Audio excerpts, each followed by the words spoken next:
Friends அனைவருக்கும் வணக்கம். இன்னைக்கு நம்ம ஸ்டடி கேஸில விஜய் ஆண்டி வந்து பார்த்தீங்கன்னா, ரோஹிணிய கூப்பிட்டு வச்சு மறுபடியும் ஒரு பிளான் பண்ணிட்டு இருக்காப்புல. இந்த கிரிஷ வீட்ட விட்டு வெளிய அனுப்பணும் அப்படின்னு சொல்லிட்டு. அதுக்கு சிந்தாமணி வந்து ஒரு இது சொல்றாப்புல. அதாவது கிரிஷோட அவங்க அம்மா இறந்து விட்டாங்கல்ல. ஒருவேளை அவங்க ஆவி வந்து இவன் மேல புகுந்திருக்குமோ என்னமோ அப்படின்னு சொல்ல, விஜய் ஆண்டி ஏற்கனவே பேய்னா பயம். ஒருவேளை அப்படி இருக்குமோ அப்படின்னு வந்து சொல்றாப்புல.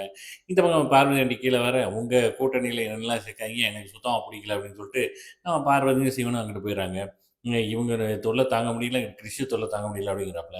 அடுத்தது வந்து பார்த்தீங்கன்னா, ரோஹிணி வந்து அவங்க ஃப்ரெண்டுட்ட புலம்பிக்கிட்டு இருக்காப்புல. இந்த மீனாக்கு தெரிஞ்சதுனால பிரச்சனை. மீனாக்கு தெரிஞ்சதுனால தான் நீ தப்பிச்ச அப்படின்னு வந்து சொல்லியிருக்காப்புல. மீனா வர்றாப்புல. பயங்கரமா மீனா வந்து மிரட்டுறாப்புல ரோஹிணிய. "நீ இப்ப என்ன பண்ண போற? கிறிஷ கூட்டு வந்தல்ல, சேர்த்து வச்சியா இல்லையா?" அப்படின்ட்டு பயங்கரமா இது பண்ண, "நான் என்ன பண்ணேன்? சேர மாட்டேங்கிறான்" அப்படின்னு. இந்த மாரி சிந்தாமணி ஒரு பிளான் போட்டிருக்காப்புல. என்ன பிளான்னு பார்த்தா, இந்த மாரி அ நடந்த எல்லாத்தையும் சொல்ல, "நீ வந்து அந்த ஆவிய வந்து என் மேல ஏத்திறாத" அப்படின்னு சொல்ல, நம்ம ரோஹிணிக்கு ஐடியா கிடைச்சது. தேங்க்ஸ் அப்படின்னு சொல்லிட்டு, அந்த ஐடியாவ நான் பிரயோகிக்க போறேன் அப்படிங்கிறப்ப, இங்கிட்டு நம்ம ரவியும், ஸ்ருதியும் வந்து பேசிக்கிறாங்க. அதாவது நேத்து இடையில புகுந்த சண்டைய பத்தி பேசி கடைசி வந்து சமாதானமாகறாங்க. இந்த மாரி கோவா பிளான் போடுறதுக்கு அக்செப்ட் பண்றாப்புல.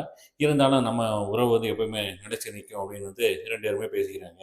இங்கிட்டு நம்ம மீனா போர்வைலாம் மடிச்சிட்டு இருக்கு. அந்த பக்கம் பார்த்தீங்கன்னா, முத்து வேற இந்த மாரி நீயா நானால வந்து ஒரு ப்ரோகிராமுக்கு வந்து 2 பேரும் போறதுக்கு வாய்ப்பு கிடைச்சிருக்கு அப்படின்னு சொன்னாங்க. தலைப்பு வந்து 2 பேரும் கணவன் மனைவிக்குள்ள வந்து ரகசியத்த இருக்கலாமா? வேண்டாமா? அப்படிங்கிறது தான். நம்ம ஏற்கனவே மீனா வந்து தவிச்சு போயிருக்கு. என்ன முடியாது, வர முடியாது அப்படின்னு சொல்லியிருக்காங்க.